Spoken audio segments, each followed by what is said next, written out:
एक कहावत तो आपने सुनी ही होगी, हाथी के दांत दिखाने के कुछ और होते हैं और खाने के कुछ और ये कहावत बिल्कुल ठीक बैठती है भारतीय सरकार पर, जिसने इस पूरे इजराइल फलस्तीन मसले को कूटनीतिक स्तर पर बड़ी चालाकी से हैंडल किया।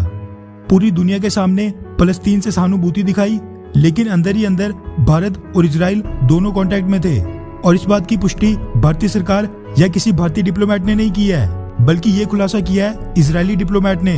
शायद तभी इजराइल भारत के पब्लिकली समर्थन न करने पर भी एक के बाद एक भावुक जेस्चर्स दे रहा था। फिर चाहे लगातार 3 कंसाइनमेंट्स में भारत के लिए मेडिकल एड भेजनी हो, या फिर हमास रॉकेट हमले में मारी गई भारतीय नागरिक सौम्य संतोष के परिवार को वीआईपी ट्रीटमेंट देना हो, इजराइल तो अपनी तरफ से ये महसूस ही नहीं होने दे रहा था कि इस पूरे मसले को लेकर दोनों देशों के बीच में कोई मनमुटाव है।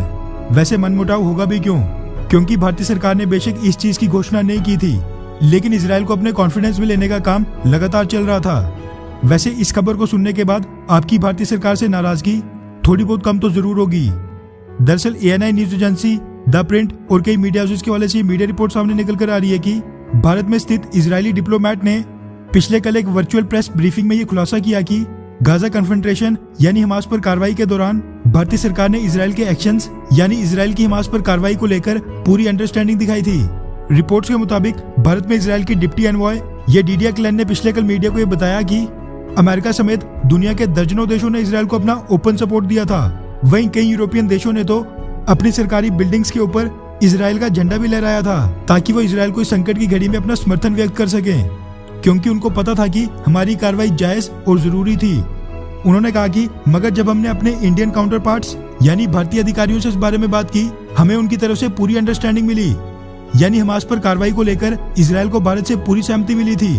हालांकि भारत बाकी देशों की तरह पब्लिकली यानी सार्वजनिक तौर पर समर्थन देने सामने नहीं आया, लेकिन उसको लेकर भी हमें पूरी समझ है।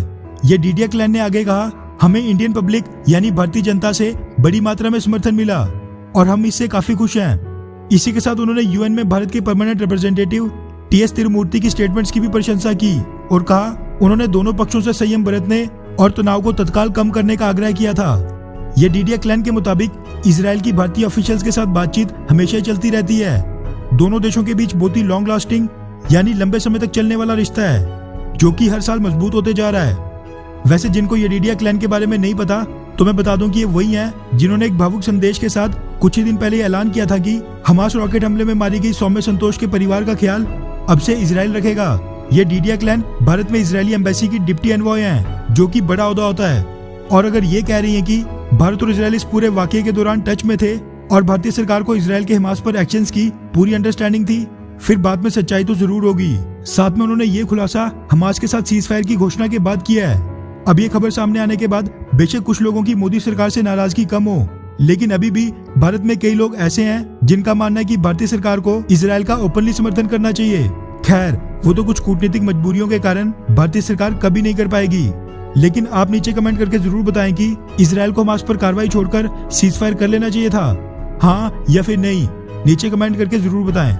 अच्छा सुनो, चैनल को सब्सक्राइब करो, उसके बाद घंटी बजा देना ताकि अगली वीडियो आपसे मिस ना हो पाए। Thank you.